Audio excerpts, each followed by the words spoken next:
like we always do. Like, I'm not gonna be with you. Oh. I don't see you. I don't care about the people playing either. I just want to eat the food. And watches That's all I commercials. do. And a commercial. Exactly. Yes. Hi, everybody. We are here. It's on the Super Bowl weekend, which is 2 weeks from now, right, Frank? 2 weeks from now. It is. Yeah, we will not be here 2 weeks from now. So everybody just get ready because I will be at somebody's house eating some chicken or something. Potato salad. Somebody will be taking care of James Lott Jr. That's right. I will have several seats and some Tupperware. And somebody will take care of me that day. I don't know if Hi, buddy. Hi, buddy. Welcome to the GH Mini Spotlight. We're called. I'm James Lott Jr. That's Frank Moran. Hey, everybody. So we are here. We have a lot, LOTTTTTTT to talk about. Yes, we do. GH is it's moving fast. It's just going full steam ahead. Not all the storylines are good, but there's some that I appreciate. We were on earlier, of course. We did Beyond the Gates. We did Wine Army Spotlight. We did Bone Beautiful Mini Spotlight. All three are out there, audio and video. So for your ear holes and your eye holes, you can listen or watch us talk about those shows.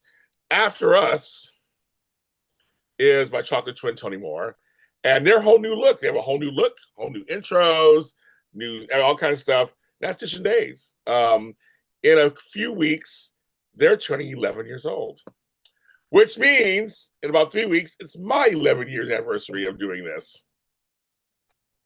I know, it's ridiculous. And later this year, 11 years for me and Frank. So it's all.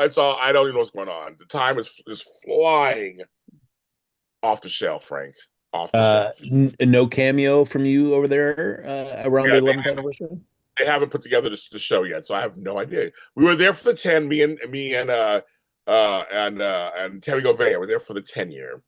Mark couldn't make it, but we were there, and so I have no idea what they're doing this year. They're still trying to figure that out. So stay tuned. Never know. But either way, I'm going to celebrate my 11 years on this channel somehow. Don't worry about that, Frank. But it wasn't for Tony, I wouldn't be here. It wasn't for me, Frank wouldn't be here. So there you go. That's how it works, Frank. That's right. That's he's my grandpa. Yeah. Tony's your grandpa. Yes. Oh my God, that's the grandfather show. Tony is your grandfather. Like that's hilarious. So but we're happy you guys check us out. Like so we've been here. We are the granddaddies of some of these shows that have come after us. So thank you for still tuning in with us. And Annie Goen, you were there from the beginning. You were there from the beginning. She's here to chat now, so she's been there. So we're doing our best to keep it going. We like doing it still, so that's why we're doing it. When I stop liking it, the show's over. What? It's our last show, everybody. No, we're gonna stick around as long as your hospital ambles on. Which could be, another year or whatever. Yeah, that's right. You never know this show either. You don't never know. So I mean, we're gonna hang on as long as they can, but we're gonna try. So anyways, that's oh my God. Also I have lots of audio dramas and all kinds of fun stuff coming up. So just make sure you follow JLJ Media everywhere. Look at that. So and we're just saying we'll be here next Sunday, which is the 1st of February. I can't believe that. But the following weekend will not be here. So we'll just follow us. We'll remind you again next week. Don't worry. But we will be here next weekend, the 1st weekend of February. So don't you fret. Okay. We will be here. I swear it. Let's get in. Oh, and Wally was scheduled to come today. He may come in. I'm not sure. He's a busy actor. He's on 2 shows. Who knows? So we'll see. But next Sunday we have Bruce Cooperman, who was a director and cameraman over on Live to Live, who's now over on GH. Said yes. TV Watcher says, "Thank you for continuing to make your show fresh. Like you just said, you don't agree with every storyline, but overall you recognize how great the show is. Thank you, TV Watcher. If it wasn't for you and Frank, we wouldn't be here. That's very true. That's very true. We have our community, we have our Lotties, we have our community. I said, no show's perfect. It just isn't. But sometimes there's things I like about it. So, I mean, we talk about it. That's what me and Frank do. Okay, folks, we're just gonna rip the band-aid off because all of you sent me DMs, messages, all kind of stuff. What was the reaction when you got that very first DM that spilled the what was going on? What was your feeling about knowing that that was waiting for you? No, because it's been whispered, and I'm going. So they're going down this path with Anna. I was like, so it is true. No, because I actually heard he was going to Days of Our Lives, and they film him a year in advance. So I know he's not joining. He's not. So folks, don't get excited. He's not joining the show for good or anything like that. It was an appearance. But I thought I saw. I go. They just had to do it. They had to because they're going down this way with Anna. Okay, they're revisiting all her thing. Like, and I know something I can't say on the show, but if somebody else was supposed to come back too, and it didn't work out that way. So I'm like, that's what they're doing. So my first reaction was like, it really was like, no, oh my God, no. And then I said, everyone's going to tune in on Sunday to see my reaction. That's the next thing I thought after that. Yeah.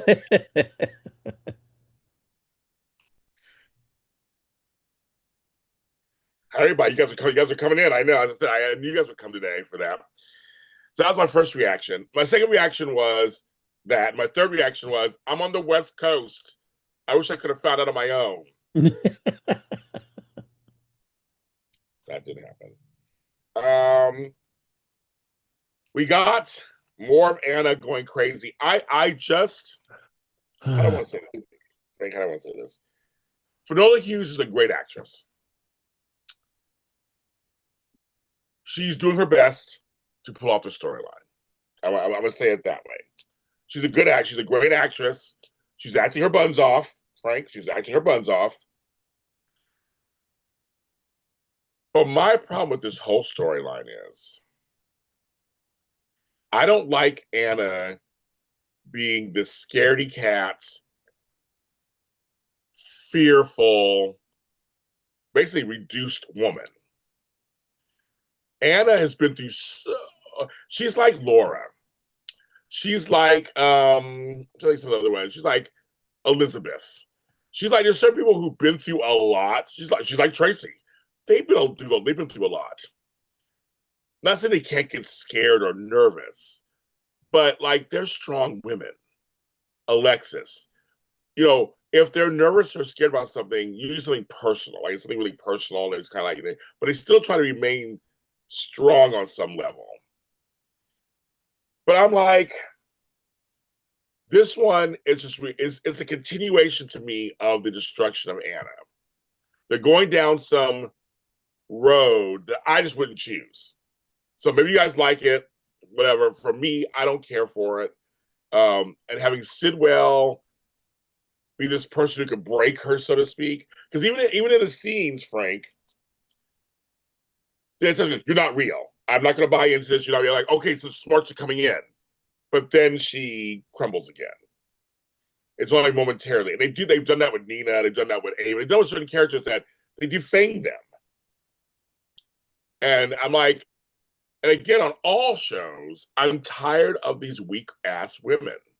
They're writing them as weak women.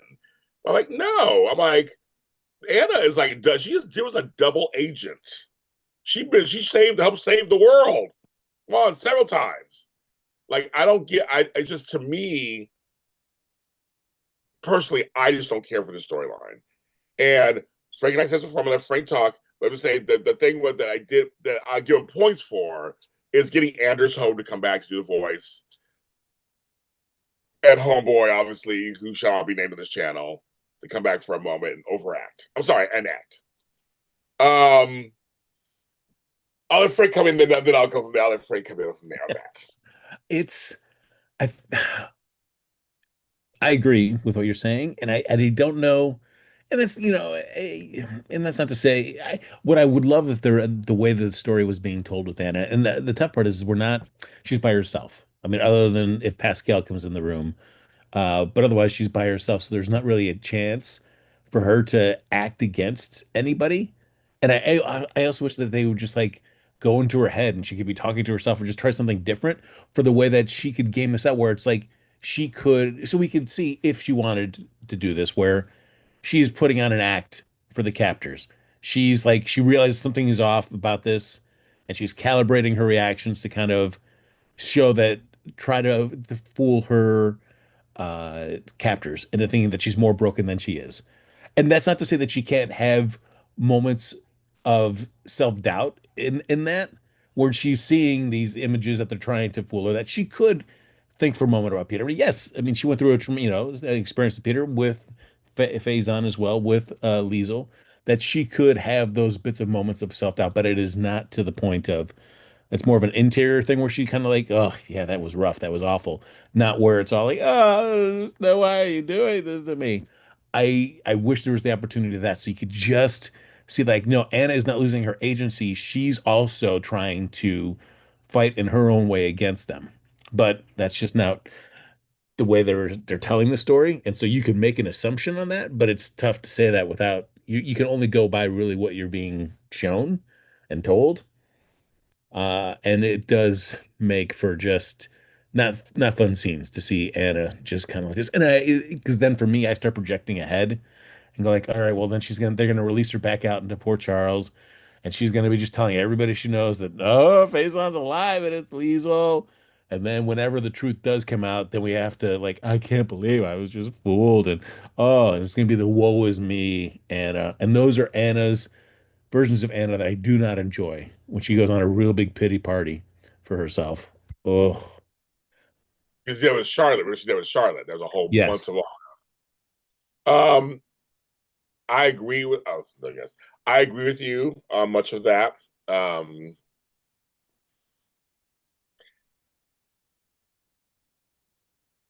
I I get that fact. I want to show you. I want to get to the history of this. I get that Faison is someone that will always make her unease. She'll always have unease. She should always have unease when they mention him or whatever. But we know he's in a jar, so he's dead, right? Um, and hearing his voice, and you would think you would know about AI and stuff, like this is like deep fakes. I mean, she's like, I mean, you would think, okay, you're trying to trick me. I'm not going to fall for it. Blah blah blah. But then when Peter shows up, and I said I just said his name. I know I just said his name, and the world's going to fall apart. You're trying to tell me that whatever drug they gave her, or drugs they're giving her, that Citadel's a part of, are that strong that she's going to hallucinate people.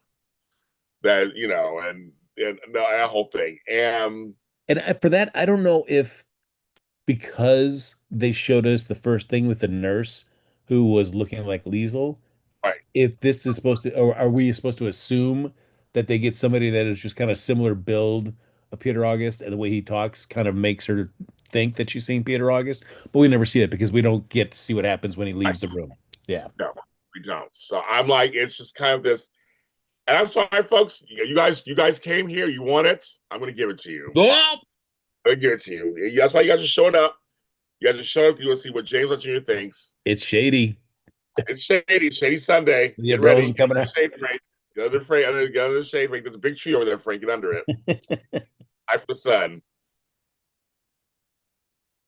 Those scenes for me were very painful to watch.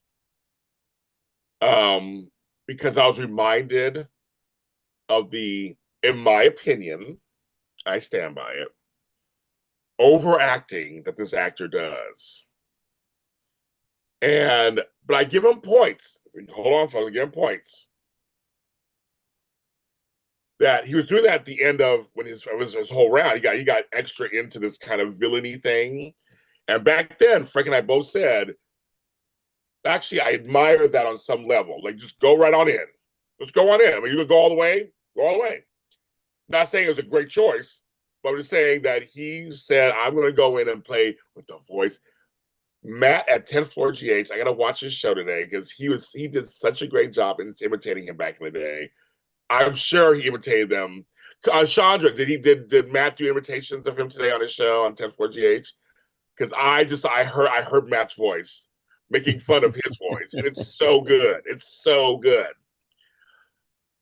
I don't understand. I just don't get. I don't get the choices. I'm just like, you've been an actor for a long time, and there's parody. Like if you're going in for parody and going over it, it felt like parody to me. So I couldn't get into the a little, not too much. LOL. He's always being kind. Okay. Um, it just I'm like it took me out of the scene.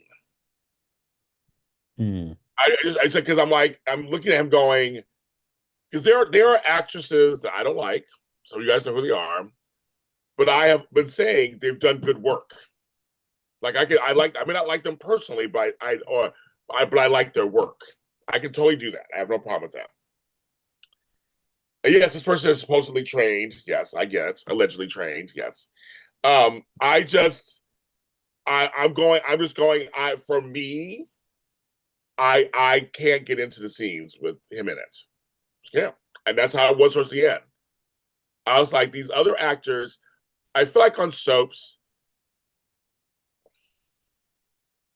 if compared to other villains on the show, like a that have left, like a what's it like? Oh my god, what was his name? Our guy, Brian Pavey? Cyrus Renault. Cyrus Renault. Ah, got it. That actor, Jeff Kober, made some really great choices, made some fun choices, and I just felt like his portrayal met up with some of the actors he worked with of caliber, like a Genie Francis, Michael E. Knight. Their scenes were great. The times when he would like jump and kind of scared, Laura, it was like, ooh, that's. I mean, you believed him.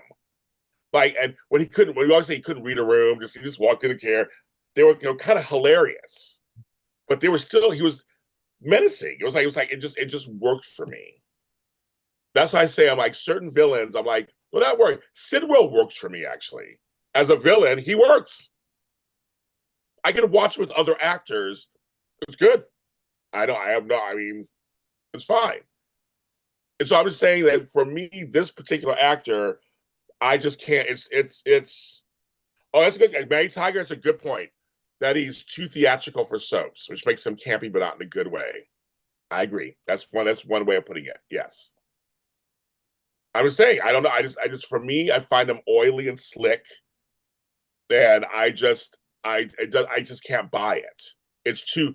There's so many good actors, Frank, on that show. You know that there's a lot of guys who just and he was thrown in with with the Kirsten Storms and everybody, and they're good. They're like actually just normal scenes. And I showed his scenes to other people, and they were like, "Who is that?"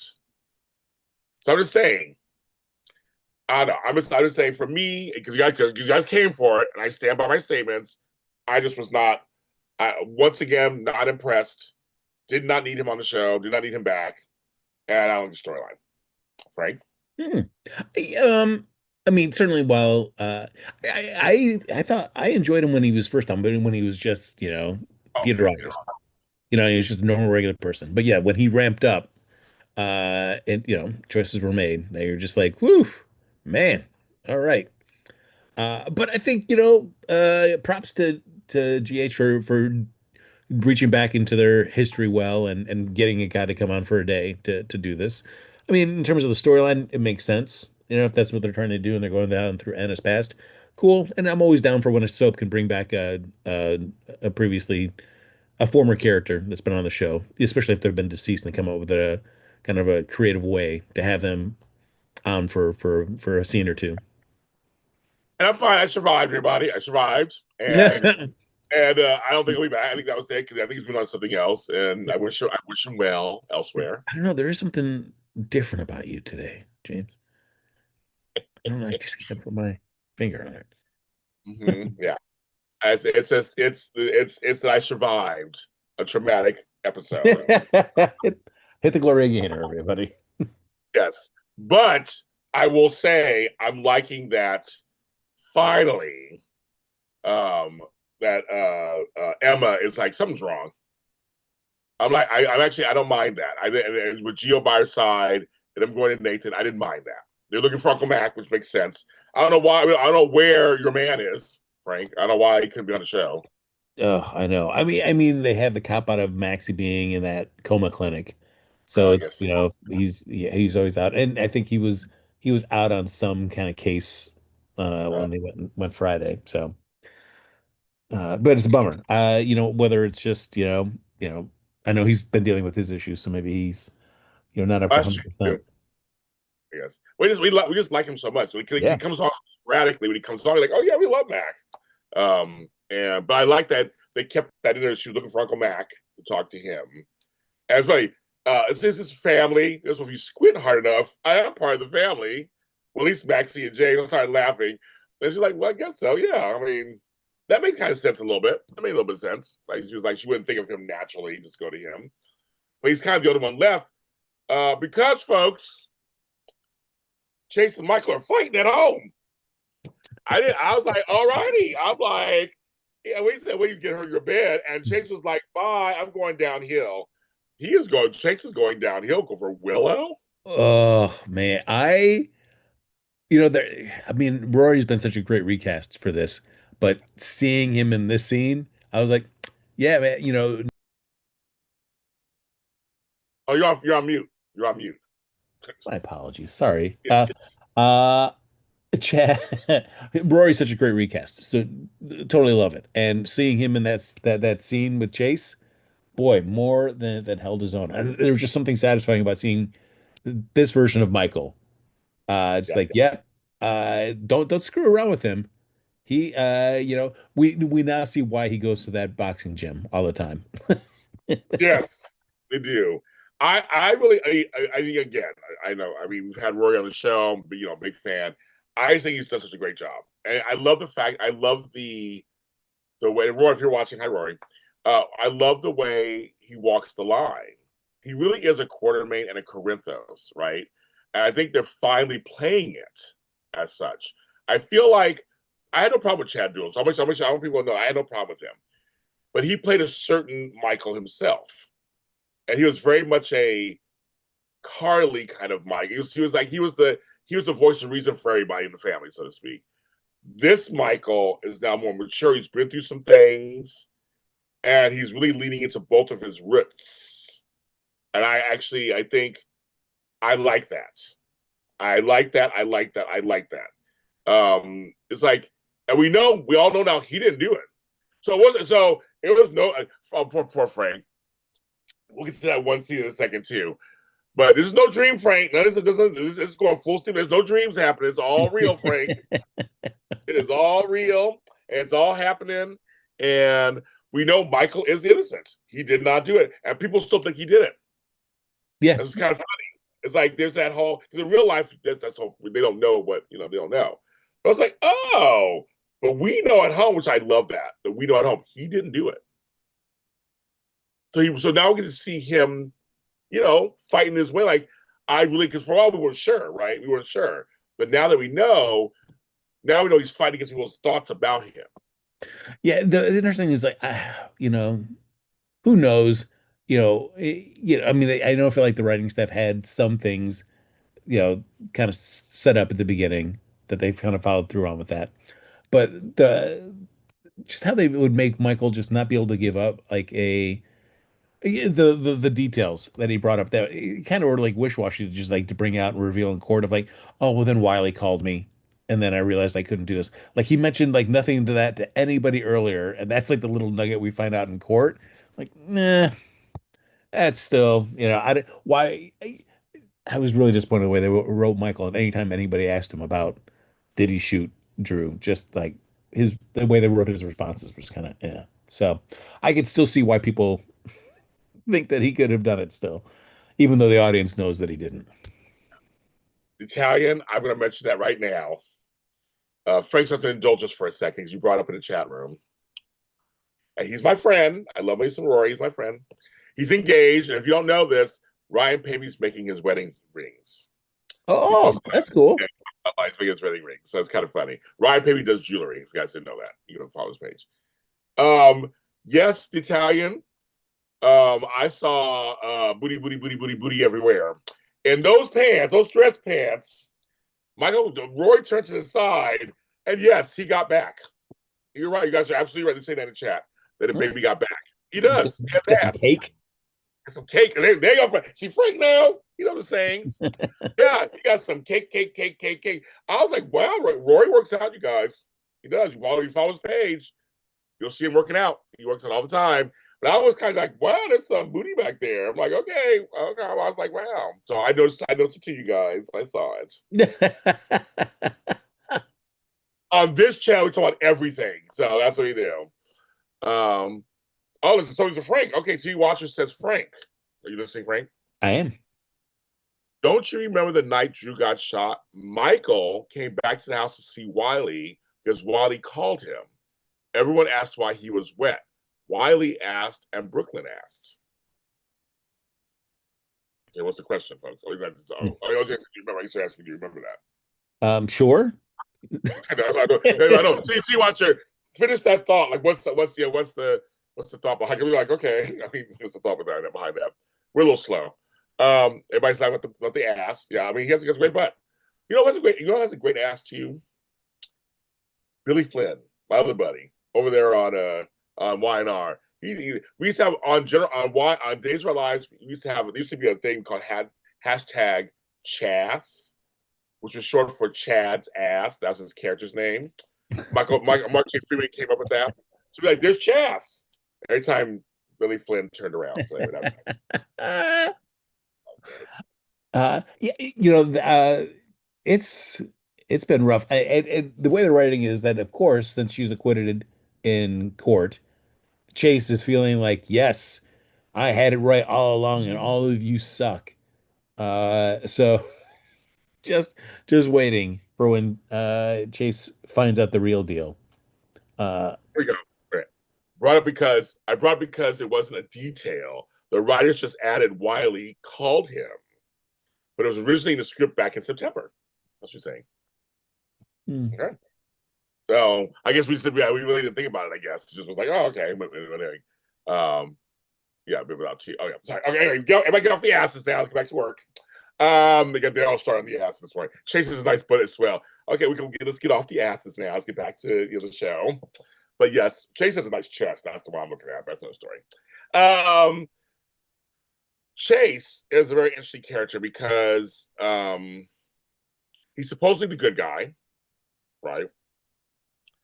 But he's done bad. He's done some things. Like he's not completely innocent. He's done some things.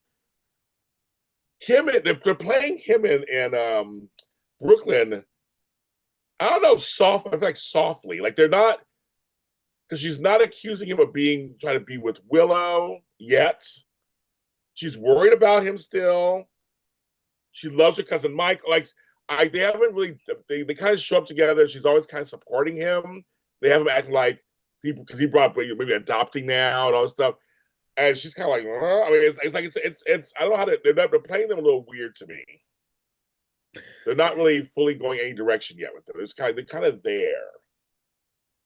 Well, I don't know if because I guess it's kind of tough because Chase, like, for at least the way he's acting and he's talking with Brooklyn, is that we have no reason to doubt that he's faithful to her and that he doesn't have any sort of romantic intentions towards Willow.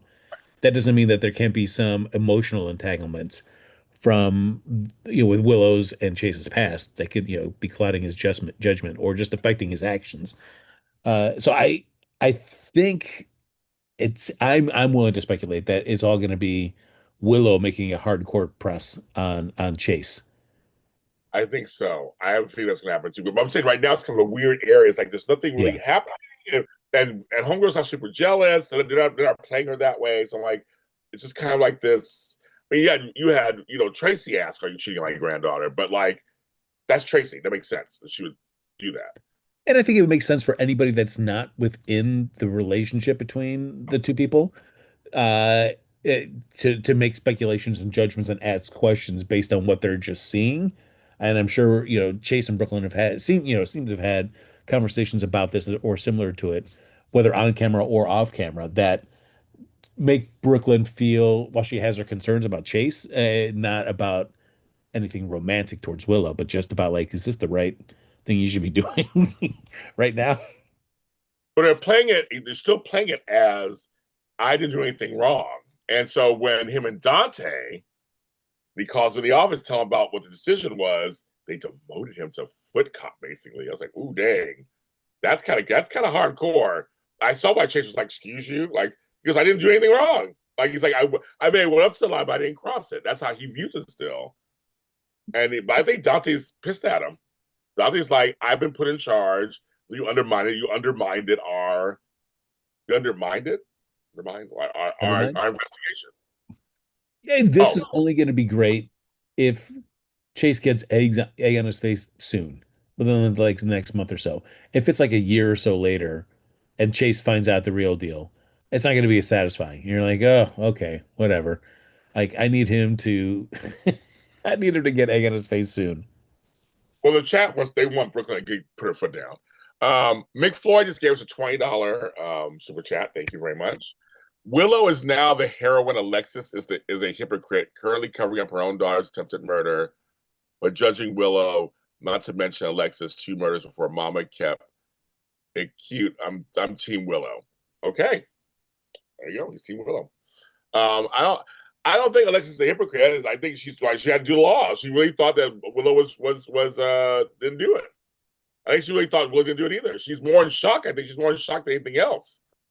Yeah, I kind of like Alexis. Kind of like she's kind of walking around like what just happened here? She really thought. I actually enjoyed her conversation with Homegirl, who's getting lots of screen time. Go on, girl, get on screen time. What's her name? Suzanne. You know who the Oh, there actress you go. is. Yeah. Get on screen Very, time. yeah. I kind You're of more liked it. than just an assistant. You've become a good friend. Yeah, I liked it, Frank. I don't care about that one. I liked it. But no, the point is, Alexis. I think Alexis was more just. She was more in shock that, as you said, I'm not naive. So you got. But it was like I think she really thought Willow didn't do it too. Like Until she she did. found out that she did. Yeah. And she's worried about her granddaughter. So I don't. How are you guys all forgetting about that? Her granddaughter lives with them. It's like it's a murder. It's a murderer. Christina tried to kill somebody. Yes, we get that, but she didn't kill him for a second. First of all, but this chick did try to kill somebody too, and her granddaughter's in that house. So I'd be worried too. I don't think it makes you hypocritical. It makes you worried. You're like, hello.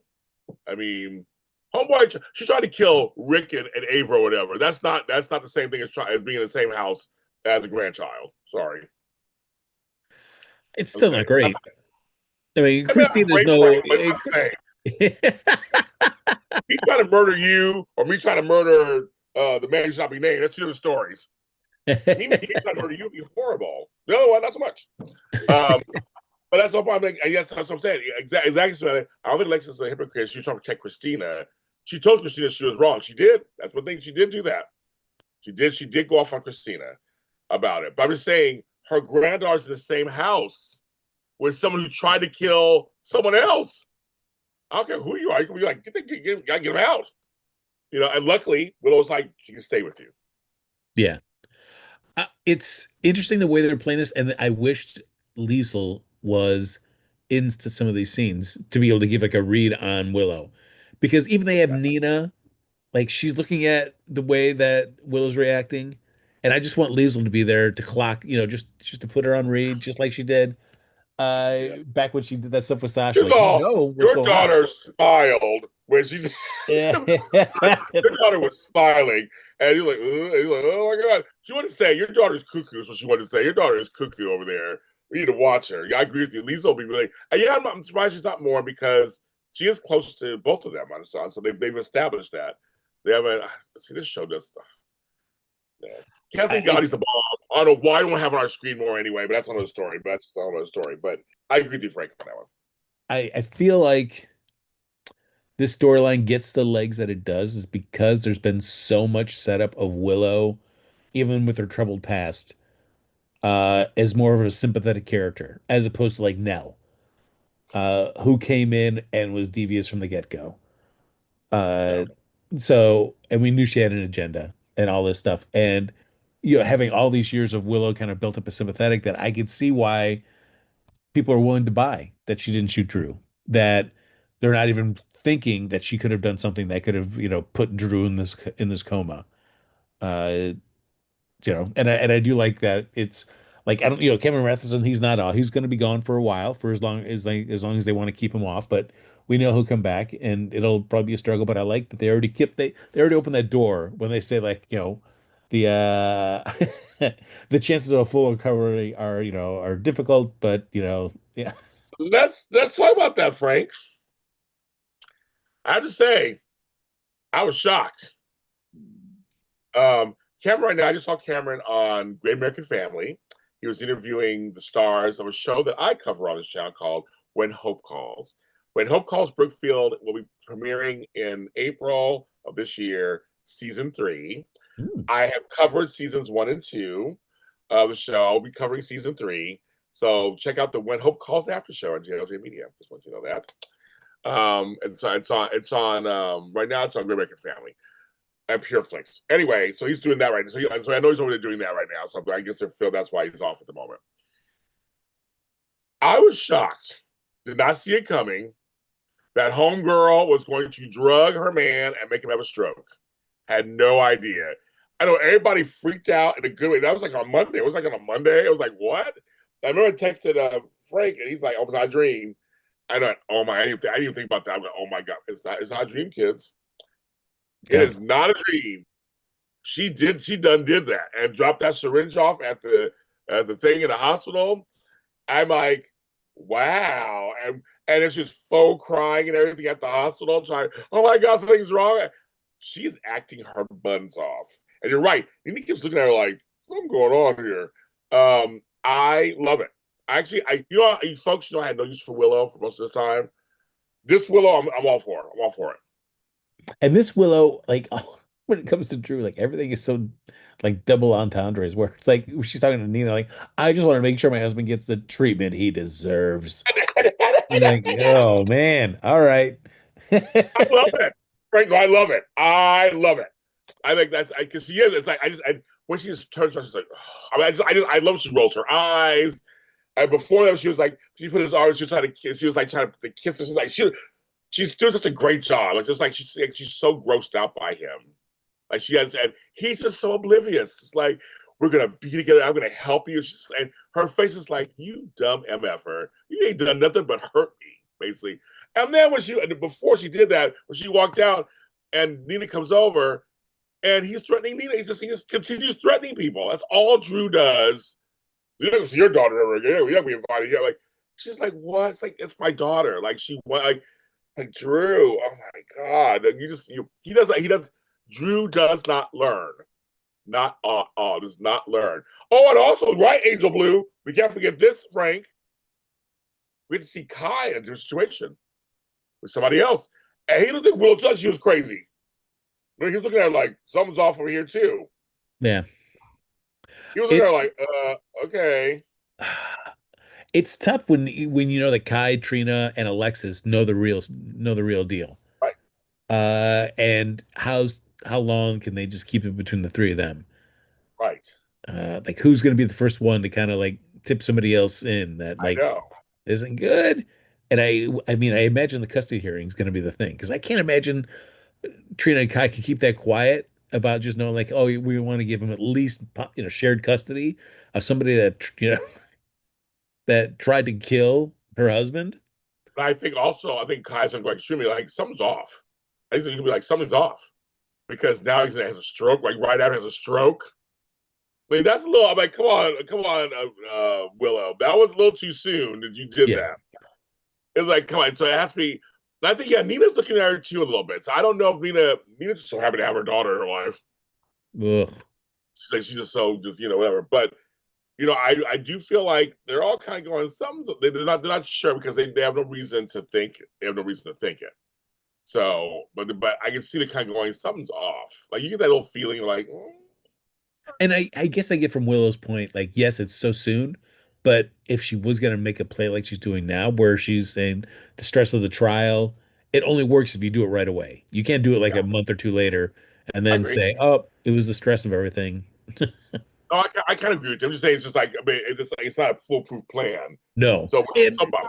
Right. the fact that Drew saw her, I know. knows Oh my that she's the God. one that injected him. So, like when he wakes up, in whatever state he's in, you know he's going to be trying to communicate that Willow's the one that did this to him. And And he has egg on his face because when he went down, he went Willow, and I was like, "Oh my God, I love it! I'm glad. I'm glad he saw it. I'm glad he turned around. I'm glad he saw it. yeah. I'm glad he saw it." He's like Willow, and I was it. I was like, "That's right. You're beloved." As to get his face is so cracked right now. It's going to be hilarious. I'm liking this new Willow, folks. I'm sorry, I like it. I'm in. I'm in. Makes it more interesting. Makes it way more interesting. I'll take it. uh, and harder. I could get why harder to read for other people who don't know the Right. real deal. You know? Right. Remember, you had Elizabeth and Lucas talking about her too. This was like, I mean, she's a good nurse. I mean, I mean, they had no reason to think otherwise. I mean, just, Yeah. I mean, Uh, that's it. Speaking of Kai, who is, underserved and has been an undercooked character from the get-go. I was down with his scene with him and Nina. Just like them, just like Nina was hey, this is a good scene for Nina as well. She's talking like just a rational human being. Like I agree. you remove Nina from the Willow stuff, and she can be good in a scene. And we know that. That's the whole point. That's what we're saying that sometimes they write her into a corner. It's like, ugh, okay. But the character can be really good. I mean, that's kind of the point. And that's what I'm saying. Kai was other people. He was with other people. Like, wow, Yeah. I really like that actually. That was good. It was really good. So because we had a lot of action at the hospital. It was very general hospital this week. We had a lot of action. Because we had that going on. I was like, oh, Cameron's off the shore now because we didn't see him. We didn't see any. There was no hospital scenes. It was like he just was in the room, and all this stuff. So I kind of like, okay, we get an idea. He's out of it right now. You take a rest. That's going on. But we can't forget this week also at the hospital, Portia had her meeting. Oh, yes. Before we go to that, I'm guessing one speculation or one thing is that Willow will take Drew's seat, much like any other congressman Oh, okay, that has fine, passed fine. in office. So it gives her a reason, like she leaves the hospital, she Yeah. takes over. So it's Kai working with Willow doing stuff. So Kai being around somebody that he knows what the real deal is with Willow, and she doesn't know that he knows, could be interesting. All right, really. Okay. You don't even care. I don't care. All right. So okay. So now the part that I kind of enjoyed, it made me chuckle, Frank. There's a series of scenes at the hospital by the elevators that made me chuckle. Um, your girl, I'm Stella. She has some stuff to say to a few people. And oh my god, it made me laugh. Her giving her 2 cents. And when Portia walked in, she had that meeting, and her and Stella stared her down and tried to dress her down too about what was going on. But Portia held her own. Portia held her own about it. And as she goes away, you have back there your buddy, homeboy with the cabin, standing right there staring at her. And he goes to her. She's like, "I don't have time for you either."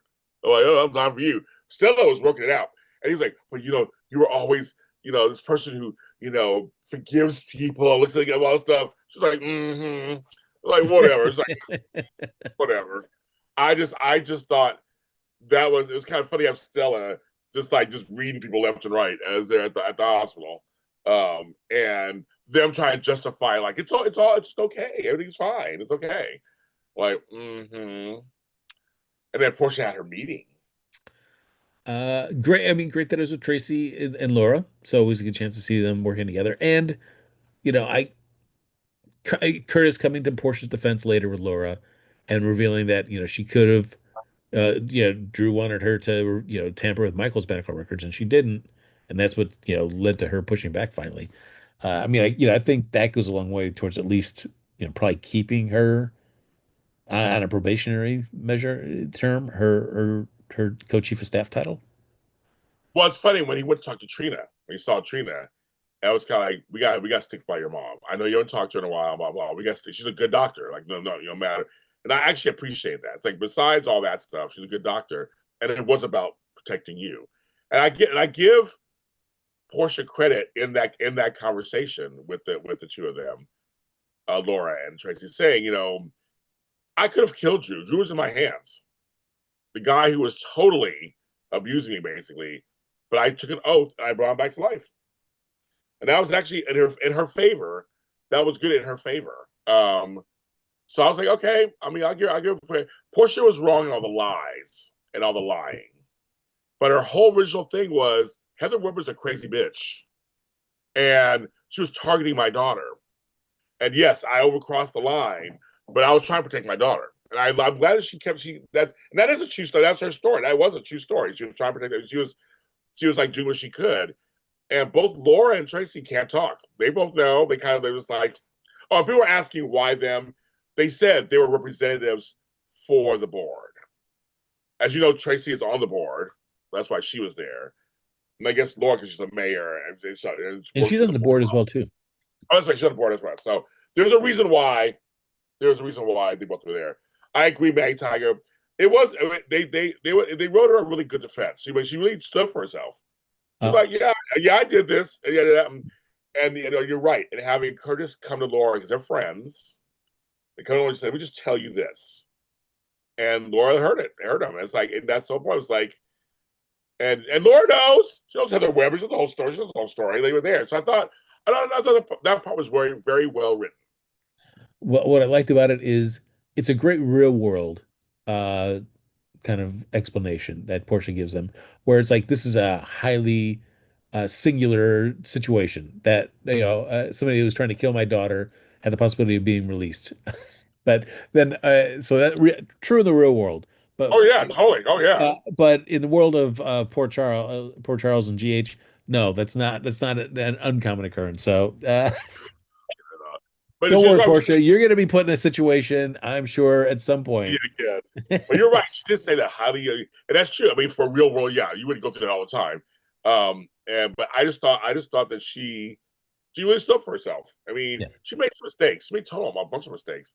But there you go. And she's pregnant. She's like, and now I'm pregnant, and we're gonna find out who the father is, and that's just life, everybody. I'm curious what they're gonna do. I can't tell what they're gonna do. I have no idea. I mean, I guess I feel like it depends on how invested they are in Isaiah. I mean, it's tough to say. Like I thought they were going to be way more invested in him than they have been. So I feel Right. like if they give him the child, maybe they'll actually do something with him. But do you want to do you make it with Curtis so she's with Isaiah, but Curtis is still always going to be factoring into their life somehow. I don't know. I don't know either. I really don't know. I really don't know. If And they we'll were see. like saying, "Hey, we're tying, we're bringing RJ Gannon from from Landview in," if they're really gonna just get into the Gannon side of it all, then heck yeah, let's do it. I'm in. I am totally in. Yeah, I know. I already told you. I was actually just watching this the other day where Evangeline and Todd were talking. I was like, oh my god, they had chemistry too. Man, it's so story. I love Watch Live. Anyway, it is interesting as we're moving along in that storyline. It's like the dust is starting to settle. Curtis is with Jordan. I guess she's with Isaiah. This baby is starting to show. Now, what will they do? Will they give her what will give her? Will they give her her job back or not? That's the next question. So I have no Uh, idea where to go. I have no yeah, idea. and then we need to start kind of forecasting what set of events are going to be coming up at around the same time that are either going to result in somebody kidnapping her baby, her being in a terrible situation and going into labor. We'll start figuring out what's going to complicate her pregnancy. I love that um, Jordan, when she was talking to Curtis, was mentioning that she actually likes her job with Sidwell on some level. That is bringing her stuff that she's never had before when she was a cop or whatever, but she's still determined to bring him down. That hasn't changed. But she right now is just laying low and just kind of, and I kind of like that she's laying low. She's got a nice apartment now and all this stuff. She's like kind of living the perks of luxury.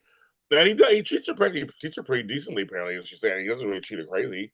So I'm like, I kind of like that right Yeah, now. it feels like, I mean, he's definitely compartmentalizing Jordan, where it is just public facing stuff that Jordan is involved in. And so while she knows that Sid was, up to some dirty deeds, check that out on JLJ Media.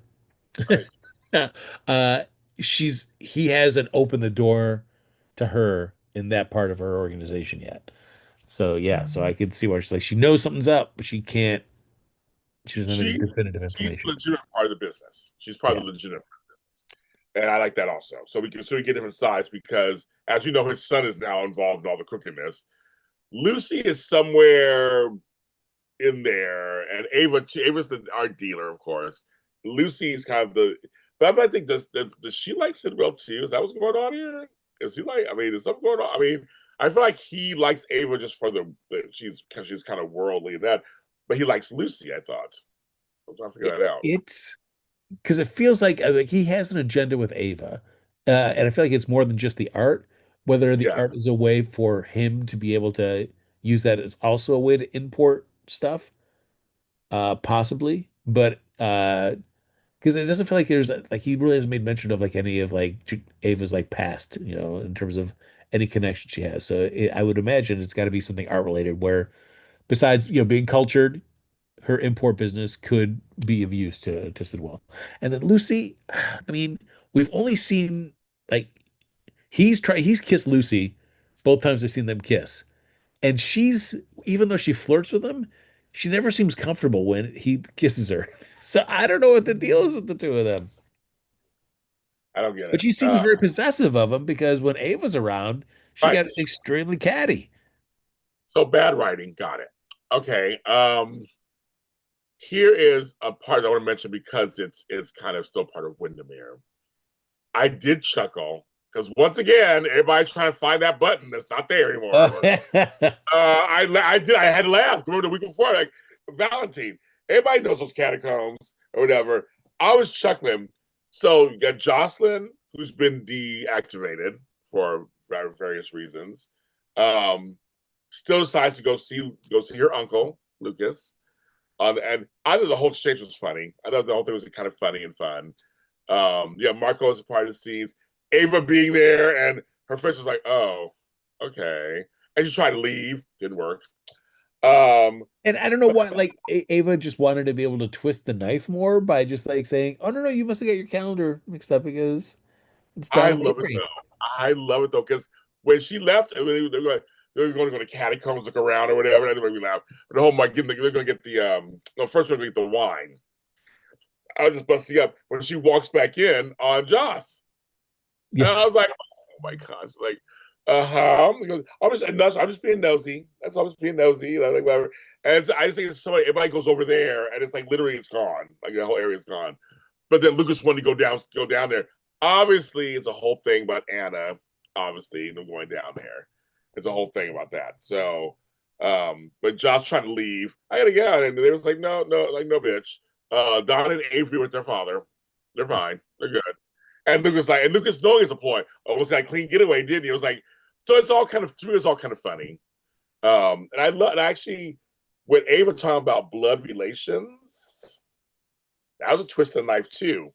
As I say, you have to always be blood related, and you can, make your own, and Lucas and I are blood related. You had to put that in there. So it's kind of like, And so I don't know what's going on there either. I don't know what they're building up to.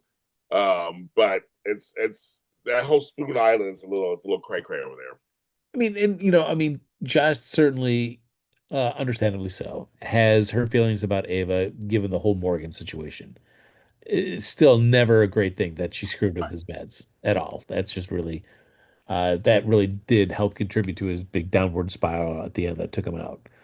Uh, so I can understand why she feels that way. But Ava, we've seen other sides of her since then too. Like her with Trina for sure has been one of the best things that they've done with that character. Uh, Yes. Oh, 1 second. So yes, so it mentioned it several times, Bobby was briefly married to Stefan Cassadine, and they lived on the island when Lucas was a kid. That's why they keep mentioning that. It was for real, so it was real. It was that. Uh, That's why they did Wintermere. and I thought like just a well acted, kind of very natural scene where uh Lucas had a few glasses of wine. He's like, hey, let's just go explore the catacombs. Let's just do it. I Right, just like the way that scene, it just felt very natural as a reason for them to get into the right, catacombs. And right. then Marco just like, nope. But I was like, all right, it didn't seem heavy-handed. It just seemed Oh, like a very natural, like, hey, we've been drinking. I used to live here. Let's go check it out. Remember we I used agree. to. I agree with you on that one. But he's like, nope. You're all like, what? Uh, that's kind of funny. That's not that's Given, oh, because I know you mentioned like, Brennan deactivates Jocelyn. I'm appreciating because we talked a little bit about this last week, just about like the Brennan of it all. And I felt like the moments there with Jocelyn, it's like Brendan's not 100% great guy, but there's definitely like there's different shades of gray to him. But I'm feeling like you're right. This storyline is helping to show some of the more positive sides. Like he knows something's up. He wants to protect Jocelyn. He's never let anybody else in the WSB know Jocelyn is part of that. There's like, so I like, it's given him a chance to like be a little bit of a hero in these moments, like, or at least the side of good in this moment. well because if they want to keep him around on the show, you can't write him into a corner. So him and Cardi can break up. That's fine. Yeah. But then you got to put him with somebody else, and you got to make sure he's not so evil and ruthless that he was somebody else. So I like that also. Like you said, I said this last week. I think they're doing stuff like this to show us that he's not the most evil of the group. There's someone eviler, which we saw is that Ross Callum guy, who the actor, he's doing a great job. I don't like him already. I mean, not the actor, but the character. Doing a job. And how he first, which was a shocker, first meets up with Lulu and Rocco. I'm like, okay. And then later goes to Rocco at the hospital. Oh, yeah. So that what's her name can see it. I mean, like you just know, like he just said, like, oh yeah, I just want to show you, I can get to him anytime. The threat of like that he wouldn't be the first teen in Steinmauer, like, okay, whatever. It was never gonna go that far, Britt. You can definitely push back on that. But I think he's scary. He's scary to me. Does. He's gonna be. Brooke is shook. She is shook. I'm saying she is shook. And but going to Brennan, yes, Brennan's operating that he loves Carly. He's still in that mode. He has no idea what Carly's up to. And so which is kind of interesting, right? It's kind of interesting. But he's still into it. And so by way of her, Joss gets protected. So I'm almost afraid if he finds out what Carly's up to for real and it's hurt, what will he do to Joss? Get back at her. But I will be curious to see how the storyline plays because as much as we're enjoying Carly and Valentine, they have at least been honest where it's like, yes, Carly has every reason to be mad at Brennan, but there are moments in their history where she's having a hard time also going like she's having moments of self-doubt and regret. Like, should I be doing this? I mean, he has done these things for me as well. So I like that it's not easy for Carly to do this. And I feel like she could go either way when push comes to shove at the final moment when some things need to go down. 'Cause I don't think she's 100% on board. Like she wants Brennan to pay somehow, but it's not easy for her, No, which I you're like. correct. It adds some ambiguity, and I feel like it puts Carly in an interesting spot. You could write her a few different ways. I agree with you. And then we also have we can't forget Carly's also, and I love it. And see, here we go. Here it is, Frank. To our 70 people watching, 70, hi 70. They wrote Carly smart this week. And I really appreciate it. Like when they first did it, I go, oh, are they going to change it later? They did. They kept it going. So, folks, what I mean by it, she's so we got Jocelyn and all that over here, but she also has Britt and Jason over here. And the week before we had the whole axe thing. This time, because she's been threatened by Ross Column, Britt is now trying to start a fight. And it's funny Carly caught on to it right away because something didn't seem right. And I said, "Oh, that's different.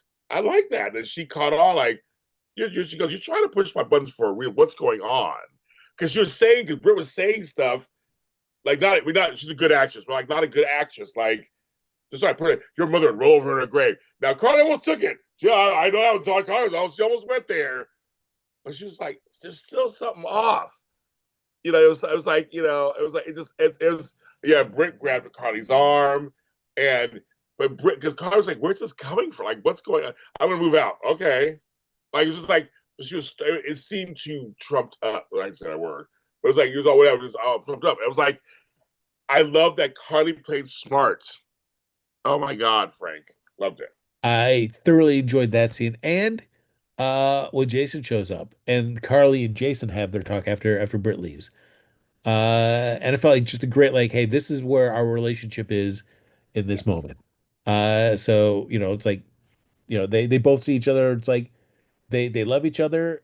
They know they don't while they don't agree what each other are doing in terms of the people they're choosing to spend their time with, they're still supporting them regardless. Right. So yeah, and I'm just waiting for this because finally, I just need Jason just to get involved in this Brit storyline. Me too. Me too. Finally. Me too. Ugh. I think they're getting there. That's the whole point. Um, I know I love that. I like when that characters have to play bad acting. Yeah, I was like, yeah, it was too much. And even what was going on, Connie's just looking at her like, what are you doing? I don't want to be part of this. And Jason's perplexed naturally. He's like, everything. But I love when he goes, what'd you say to her? Yeah. And Connie's like, I didn't do anything. And like, I was my own business, basically. And that was made me laugh. And then when they were trying, you said, I love that conversation where he's like, she goes, I didn't ask you to choose. I would never ask you to choose.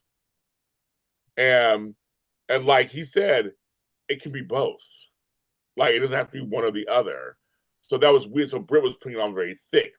So I think he started catching on like something's off too, but it was because of Carly calling it first and said she was trying to pick a fight with me. I almost fell for it, which mentioned my mom. And Jason was like, I understand that actually. I would understand that. And I always say mothers and children, another show, I just said that mothers and children are off limits, usually when it comes to fights. You can mess with me, but don't you bring up my mother, so you'll bring up dead mother because but Connie was too smart. She was like, there's something going on there. She definitely came in. She definitely came in looking for a fight with me because she asked her to come there and things like it was too forced. That's what yes, Annie going. It was too forced.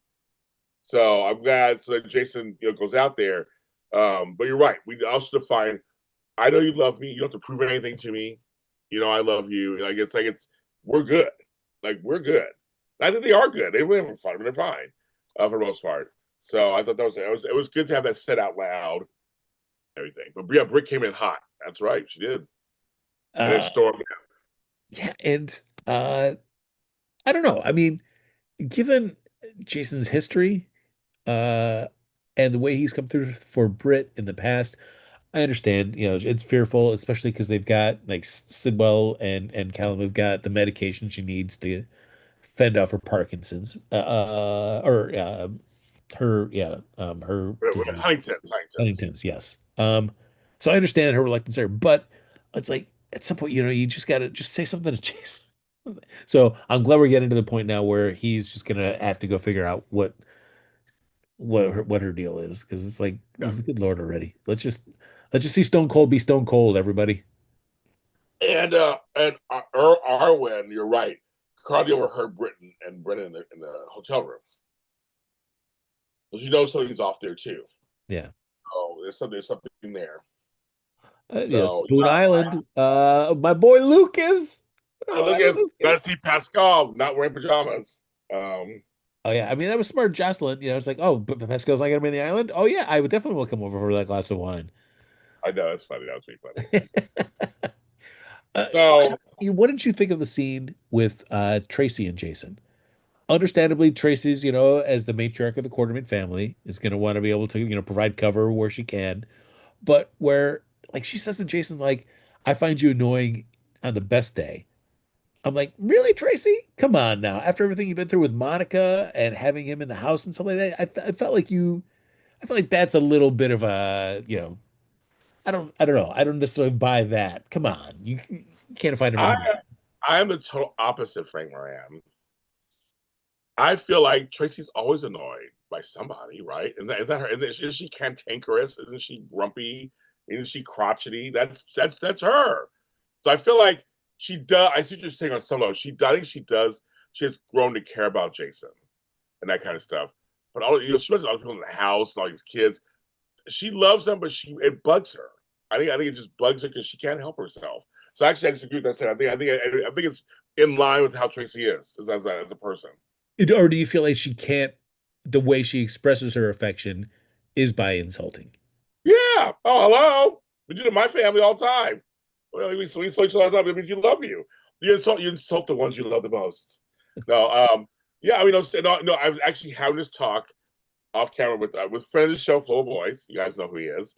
Talking about how in our kind of cultures of kind of New York Caribbean cultures we both come from, you're always talking crap about each other, but you love each other. You're there. You will be there for them. Two shakes of a lamb's tail, but it'd be like you always kind of talk smack about that person, and but you love them. I mean, like they get on your nerves. I say my mother, she's on my nerves all the time. But I love her. It's my mother. Of course, she's on my nerves. My kids get my nerves all the time. But they're my kids. I mean, it's like it's not anything that bad. It's just like this that we just kind of Tracy is part of that. She's not the warm and fuzzy, crocheting grandma. She's just not. And I think I kind of like that she kind of hisses when she talks. But they all know it though. But that's the thing. Remember, they all get Tracy. Jason was just like say he just took it. He didn't even flinch. He didn't even flinch. Family shade. Thank you, Jason. That's what it's called. It's family shade. It's different. I can talk shit about my brother. You can't. My brother's my brother. I can call him all kind of names. You can't say shit about him. That's how it is. And Tracy's very much, she's very much what you're saying. I'll give you an alibi if you need it. Whatever you need, I'm here. Because that's what you do as a family. I'll give you an alibi, Frank. You're my family. I'll give you an alibi if you need one. Thank you. I need one. Okay. If anybody Like, asks. you're all, here's the deal. Jason. So I mean, that's kind of the point. It's like I think she's not really that warm and fuzzy matrix. But the kid, they all know Tracy. They all know her at this point. They know she's a big, lovable, just like underneath it all, kind of a teddy bear.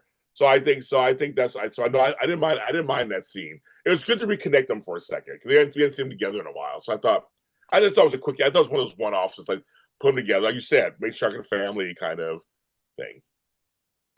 January 13th, I was with you all day. Just Okay, remember it. that's All fine. right. I got it. I'll go down with your friends. Fine. I got it. I'm here for my friends. I'm there. Okay, January 13th. That's fine. I will deny everything. I don't care if they have footage that said you over here on January 13th. That's not me. That's a deep fake. That's AI. I will defend Frank, you guys, to the end. To the 92 people watching us, 92. That's right, you guys. You watch our show. Also enjoyed Danny's scenes, both with Jason and Tracy, as well as with Alexis. Yes. Uh, That actor, so plus the two kids are now they finally joined the credits. Finn Carter and his name is Artin or something, I forgot his name. The ones who play Jason, who play Finn and Danny, they're in the credits. Yes, that actor, he's a good little actor. I mean, he's doing a fine job, and um, I'm enjoying his scenes. I'm enjoying what they're doing with them. And same with the guy who plays Finn Carter, who plays Rocco. I'm liking his scenes too, yeah. liking them. But yes, I like that Danny and his grandma are really close. They're really close, and that she can talk to him like kind of a regular person. She can talk to him and say, "Hey, here's the deal," and but she loves her grandson also. I don't know. Right now I'm just on a side, just on a whole side note. Asher, thank you, Roger. I'm really enjoying this part of Alexis right now because she is in a rock and a hard place. She lost her daughter, and whenever she brings it up, I just feel it when she brings it up.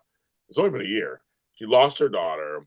Her granddaughter and her grandson are the only things left of her daughter, and especially Scout being a girl. That's as she said. She's what I have left of my daughter.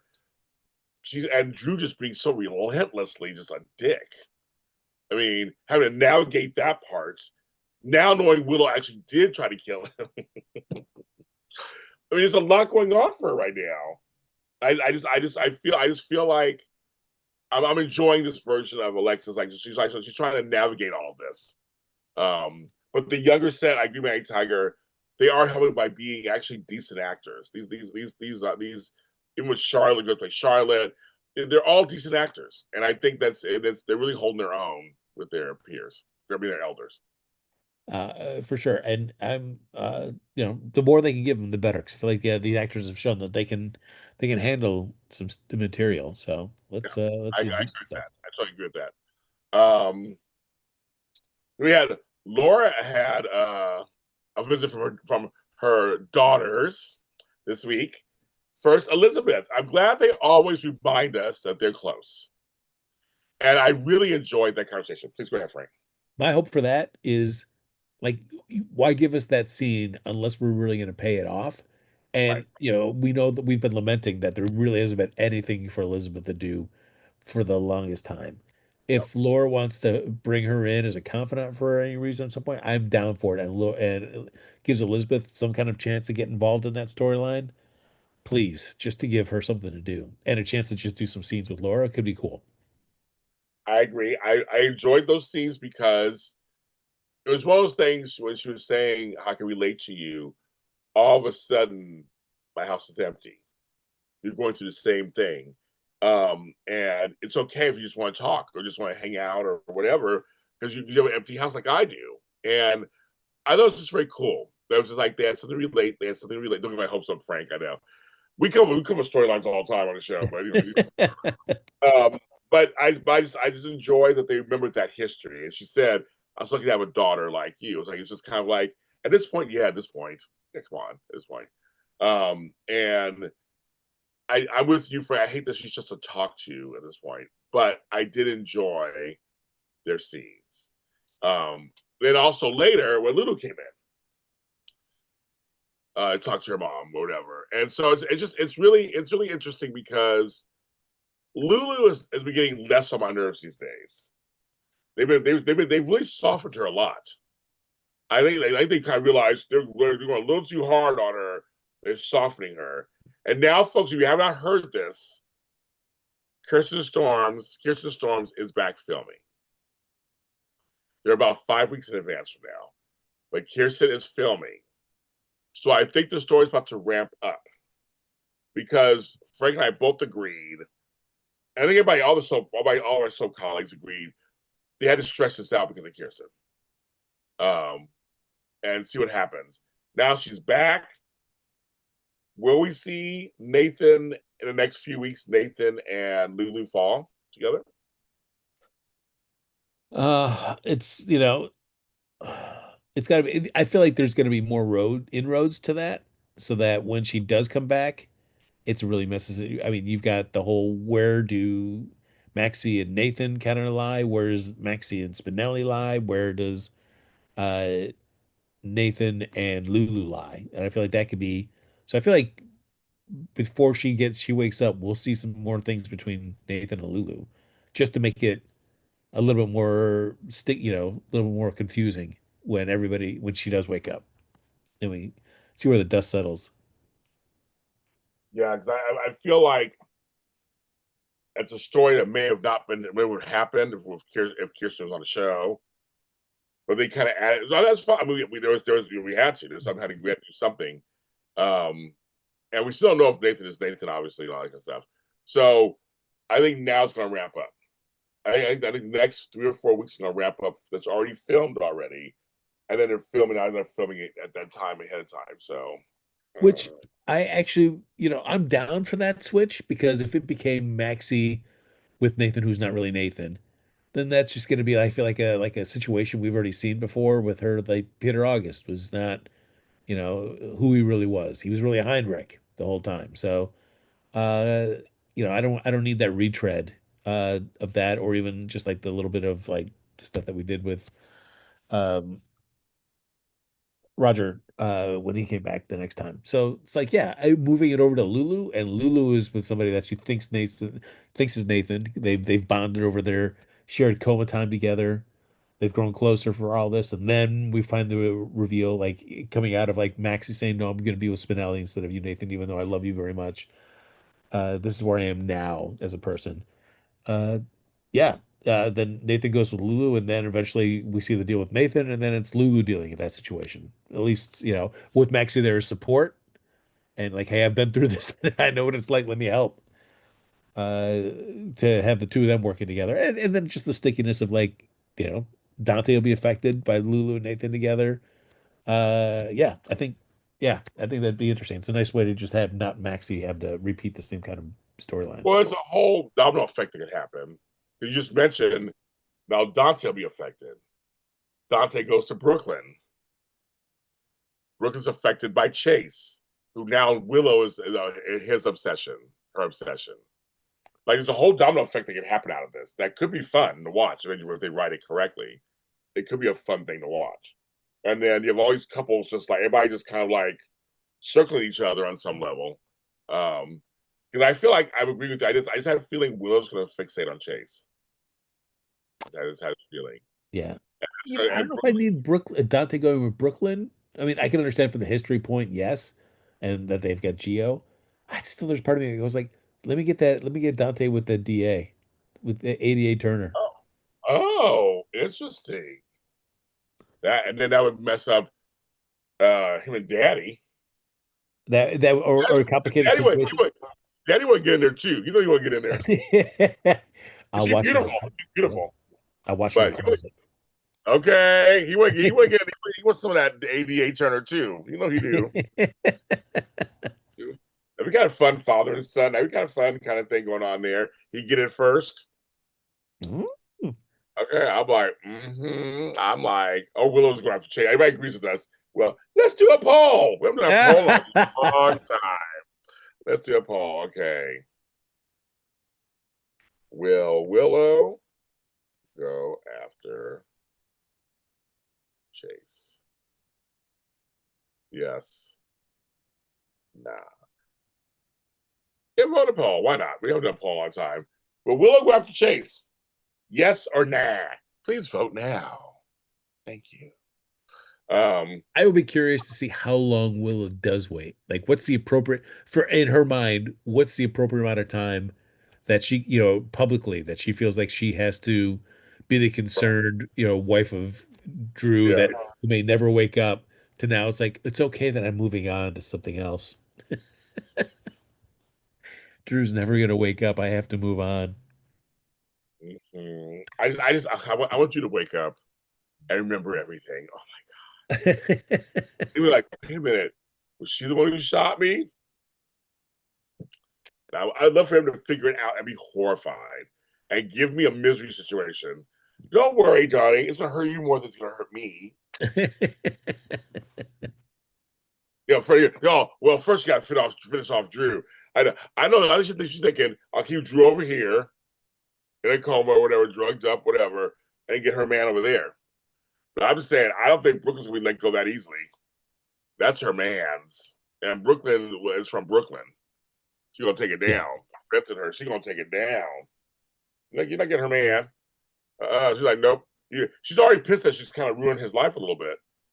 So with all this stuff, that's what she's worried about. It's like, hello, like you're getting demoted because of homegirl. We're gonna go like that. Yeah. Not like that. You know. I mean, But it's just Chase. Go ahead. yeah, I mean she failed to kill Drew the first time, which I don't know why she never just thought about shooting in the head, but she didn't. Right. So I feel like this time she can't kill Drew, but she's got to just take him off the board in such a way as that he can never come back, supposedly. Well, Veronica makes a good point too. She thinks the DA knows that Will's guilty too, but just not the taped evidence, right? I think she Oh, feels right. she's in there. She's poor. Oh my God, Nina. Both her daughters are crazy bitches. Well, I mean, they got it from her. I mean, that's being in a coma for, 18 years will do that to you, I guess. I guess so. Angel Blue says Chase ruined his own life. Oh no, I agree. No, Chase fully went in. Oh, he Uh, did. Yeah. No, nobody asked him to do this. no, they didn't. He went fully in. So he's getting caught. I think he thought he got slapped on the wrist. That when they said patrol cop, his face is like what? Yeah. Excuse you? He was like, what? And and it was like, Dante, you just happy to believe them, don't you? And Dante, I think Dante is really torn. I really think he's torn in this whole thing. And they would chase for partners. I know he told make a new partner or whatever. He's walking on his way out. What's wrong? Leave partner. Chase talks on his way out. He talks on his way out. He run his mouth. I loved it. So I don't know. I mean, I don't know where they're going with this. Yeah, I mean, I don't know. I'm just looking forward to, I think as most people are looking for forward to Chase getting egg on his face when he realizes that, oh, poor sweet Willow, she really is a bad, bad girl. So we have 30 votes. Okay, Roddy. 83 yes, 17 no. All right. I like that. I'm with the yes crowd. I think it's going to happen. I'm sorry. I take these shoes off. My feet are getting sweaty. Uh, Ooh. I mean, the shirt can come next. not good, Frank. No, not good, Frank. No. Wait, take the shirt off. That might help too. I don't know who's going to help. It may hurt the people. I don't know. It'll help me, I'll tell you. I love it. Frank, you sweet talker. You sweet talker. It's hilarious to me that Chase thinks he can undermine his coworkers, yell and hiss at the boss, and basically dare them to fire him, and then he's shocked when he gets demoted. I know it's kind of self-righteous. But I'm playing it as he really thinks he did nothing wrong. He really thinks he was trying to help out somebody who's truly innocent. If you remember, Chase is like that. Chase is very much, and they mentioned, that's how Chase is. So I'm going with that. I'm trying to go with that. Yeah. But he got so singularly focused on that idea that to the exclusion of being open to where the evidence took him. Yes, I agree. That's the problem. That's the problem. So yeah. Am I missing anything? I think so. I think we got it. People in chat, did we miss anything? I think we got everything at this point for this week. It was very straightforward. I think there's anything we missed. And they advertised that Anthony Geary tribute. Yes, while we're waiting for that. Yes.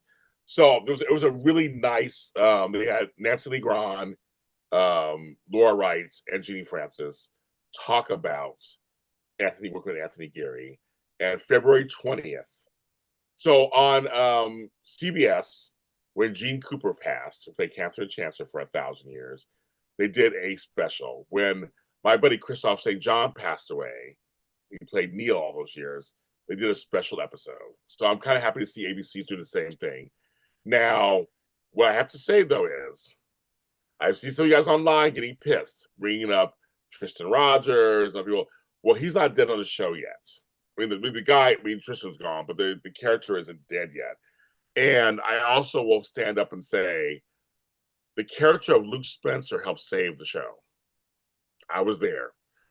I'm one of the people who watched the show back then. The show was on verge of cancellation, and Luke and Laura and others helped save that show. So I just feel Anthony Geary, who is the most winningest of the actors on the soaps, also was a huge name. It's like, Frank, there's like, when you think of soap operas, you think of Susan Lucci, Erica Kane, you think of J.R. Ewing, you maybe think of Alexis from Dynasty. You may know her last name, you think of Alexis. You think of Luke and Laura. Sorry. I don't make the rules. You think of Luke and Laura, and Luke and Laura passes away in real life, and he's dead on the show. I believe all the attention should go to him. Sorry, I just do. He was a force of nature for daytime.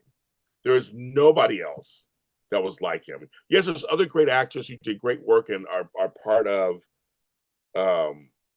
and are part of the daytime landscape. We can mention the Drake Hogestons or the Stefano Demiras and all that. We get that. The Deidre Halls or Marlene, we get all that. But I'm saying with for men, if for men especially, Luke was that dude, and he changed the face of life of daytime.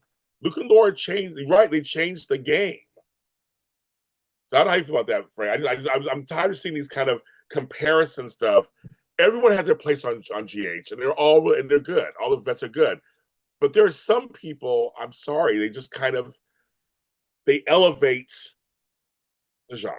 So I'll let Frank speak about that. No, That's I agree. And that's no shade against Tristan Rogers at all. no, not at all, not Or at all. or Leslie Charleston. None of that. Phenomenal actors that were important to the show that they worked on. But few things kind of pop into regular pop culture as like Erica Kane as Luke and Laura. Those are things that more than just soap fans knew. Like it just made its way into the general populace. That you didn't have to know all the ins and outs of GH, but you had heard about Luke and Laura. You knew what the deal was. So yes, you're right, James. When Luke of Luke and Laura passes, I mean that's a moment that like yeah. Other than yeah, we've already said goodbye to him within the show already. A couple of years ago. So the character as it was on GH, while still talked about to this day, is no longer on the canvas at all. But when the real life actor then passes, like yeah, this is a moment to then just pay tribute. I mean, very different. Because it's more often than not that character is someone on the canvas or anything, and then they pass in real life, and then the show figures out what to do after that. This is something where the actor had chosen to leave, the character had passed in the show, and now we're just paying tribute to the person. Which I think there's nothing wrong with that. I think ABC owes him this also. I just feel like there's again, like we said, there's no shade. I think of Victor Newman, another one. Eric Braeden, when he finally goes, that's another huge star. As a generation, we always joke, it's a generation of black people who love Victor Newman. Because we grew up, our grandmothers and aunties were in love with him. Like, there's just certain people who you just they said no shade to anybody else, but it's kind of transcendent. They bring it, and again, like Frank said, I know folks who didn't watch General Hospital or watch it religiously like I did. They know who Luke and Laura is. They just do. They know who Erica Kane is. Yeah, probably because of the whole Emmy stuff, but it doesn't matter. It made her even more famous. Her kept losing the Emmy, made her more famous. But there's just some actors that just to me, they really I think it's very cool they're doing this. And why not? And I'm sure they'll mention other people as they're talking about him. So I just think I said that I'm not going to complain about it. I'm not going to compare it to anybody else or complain about it. They'll do their tributes. So far, they've done great jobs with with people so far in terms of on the show. Um, I have no real major complaints yet. Like I said, um, Scorpio's still alive on the show. They haven't done anything. I'm sure at some point they will do something.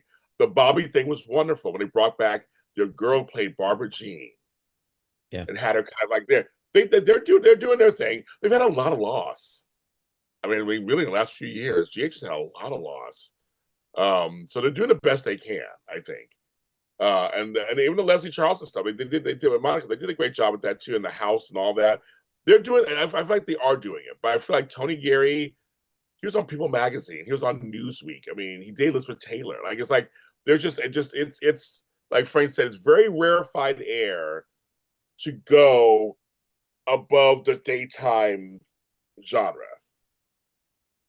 Before them, it was Doug and Julie from Days of Our Lives. They were on the cover of Time magazine. They were in Close Encounters of the Third Kind. And they were watching General Hospital on TV. I get to ask him about that all day. I get to ask him about that when I interviewed them. I get to ask him about that. It's very yeah. Luke and Laura. They said Jason said in their AP U.S. history class they talked about it. Cool history class.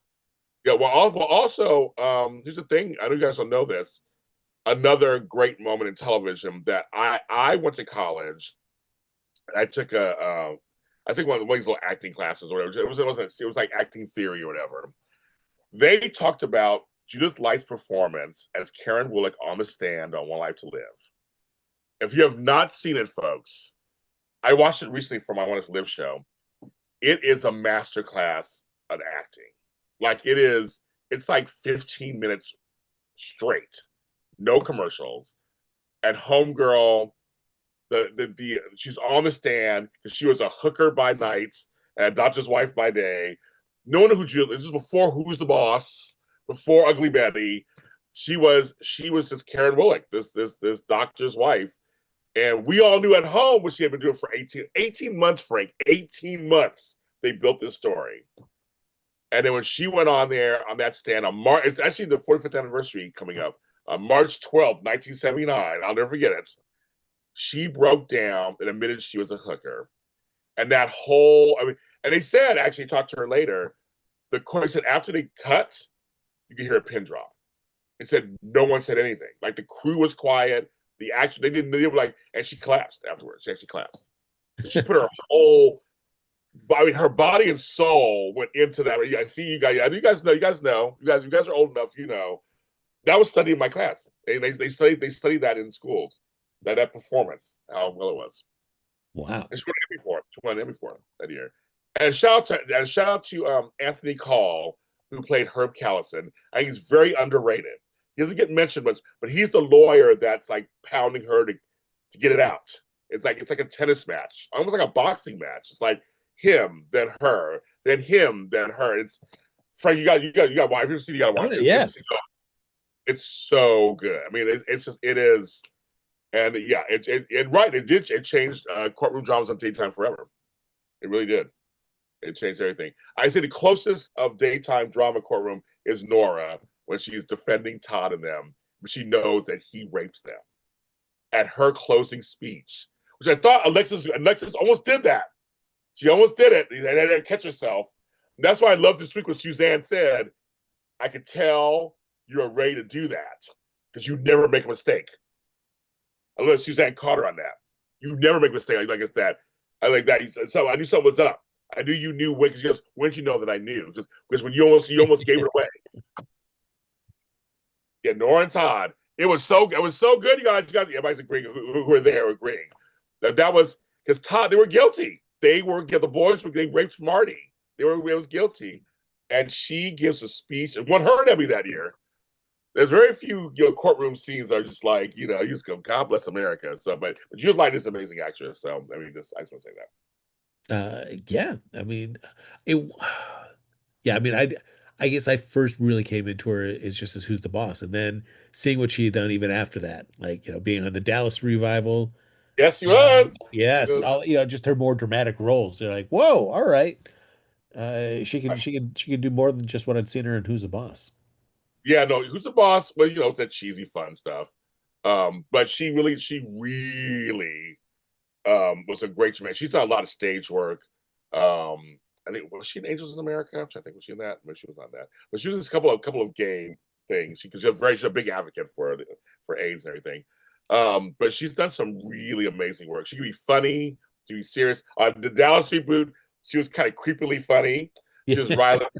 Her and JR, I kind of like them a little bit. But anyway, it's all a story. She's done other things too. But yeah, you guys remember the Nora and Todd? Yeah, it was just so good, and they just anyway. But yeah, Suzanne said I noticed that slip. I know she did. She said I noticed it. She goes, "You don't do that. You don't make mistakes like that in closing arguments." I thought that was a cool detail about that because Alexa was ready to tell him this bitch did it. Okay, how was it he did it? Can't do that. Obviously, so much can't do that. So, but folks, yeah, there's a lot of good TV out there. But our point was just that in this case, I think it's warranted and it's welcomed to have the cast remember their teammate. I think there's nothing wrong with that. Yeah, I mean, and as much as we sat here and I was the big advocate for recasting Monica, which I still think that could have happened.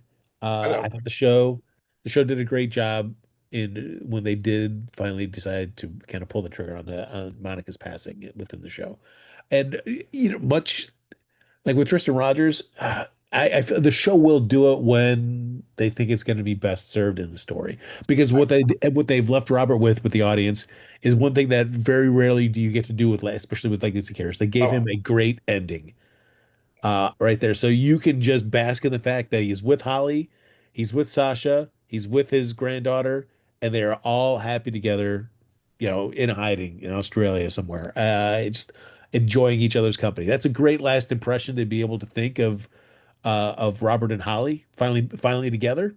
Great. And whatever the show feels like, yes, this is the time that we want to tell the story of Robert Scorpio's passing. He is a huge character on the show. He will get his moment within the show properly, and it'll kick off some storylines and stuff like that.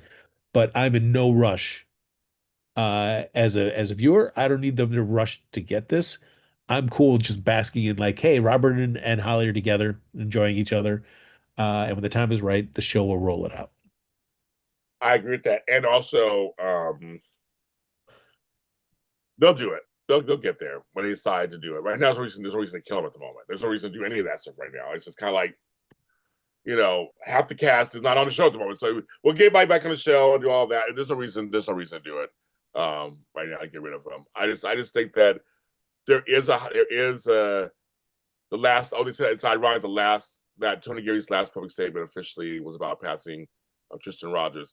I thought actually, or maybe it was just Matt who said something about Jeannie Francis being on Maurice Bernard's show. I thought it was his last statement, but it may have been. I don't know. Either way, but either way, he also, just so you guys know this, Young and the Restless did a great thing to surprise us and had Tristan Rogers show up as his old character Colin for his last scenes with his on-screen son Billy Flynn. Oh, nice. We got a surprise. Yeah, that was after GH. So I was like, oh my God, it's him. Oh my God, it's him. And you could tell he was really sick. But they let him do it. And I thought, again, you get to finish up both your characters on soaps. You get to finish them up. Pretty rare. That's not common. That's not common at all. Same with Jeannie Cooper when she dies. She says goodnight, goes up that's a famous. She goes up the stairs, says goodnight to Jill, Jess Walton. That's the last time you saw her. They knew she was really sick, and said there's an unscripted line that said, "Do you need any help?" She goes, "No, I got it." And she was like, "You was like, ah!" You sound like a baby. But that was her last scene, and she died shortly thereafter. And J.R. Ewing, Larry Hagman, he died doing the show he loved. I'm so glad they didn't wait much longer. That he got to do. I wish he could have done more, but he died. I mean, yeah. But I'm so glad that he got a chance to. He died doing the show that he loved. He was so That's good. Rare. He was so good. It's just rare, folks. That's what happened to me too. I'm going to die doing the show I love with Frank Moran on GHB Spotlights. That's it, kids. I'm gonna make sure I end it here. Thank you guys for watching us as always. Frank and I appreciate you all very much. Make sure you follow us on audio. With you guys who are the audio folks, thank you so much for listening. You guys just are amazing. Make the show a huge hit for us. And then on the video folks at the granddaddy of them all, YouTube. Hey, YouTube is growing too now. YouTube is going to be getting bigger and bigger, Frank. All kind of stuff happening over there. Yeah, lots of happening. I'm glad I'm on there. This March, it'll mark my 14th year on YouTube, I think. I joined 2012. So I think it's 14 years, I think, right? I can't do math. 26. So I'm going to continue to be on this network, continue this. I'm heading towards, actually in March, I'm heading towards, God, 6 years doing this too as a network. Wow. Yeah. As your own media mogul. I'm crazy, Frank. I don't know why. I don't know why I said I want to do this. I can't get off the hamster wheel. It's too late now. I'm all the way in. YouTube will be hosting the Oscars soon. I know, in a few years. I know. It's crazy. It's a trip, you guys. Everyone, if you're in the ice belt, snow belt, please be careful. I know it's been cold places. We're not right now. It's 68 degrees outside and sunny. I'm about to go out there and touch the grass. Frank, it's really nice. Looking outside, it's really nice out there. So I'm gonna do a little dance because I'm outside in the sun. Have a little fried chicken and just touch grass. I'm ready. I'm gonna frolic through my garden. Frank said, "Happy Go Jackie." As you guys know, follow me on X because I'm not at James Lott Jr. I can't get into my account. So go to JLJ Media 1. That's where I'm at right now, posting stuff. And I was like, to shout out to the Blue Sky folks. I'm getting all this attention on Blue Sky again, so I'm posted on there too. I guess I'll post on there too. Ooh. I couldn't. I'm like, sure, okay. I'm like, I didn't even realize that. And then of course I'm on Instagram and the grand mommy of them all, Facebook.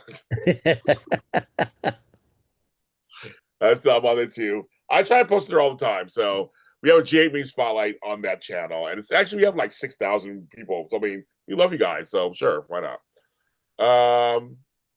Bye everybody. Mwah.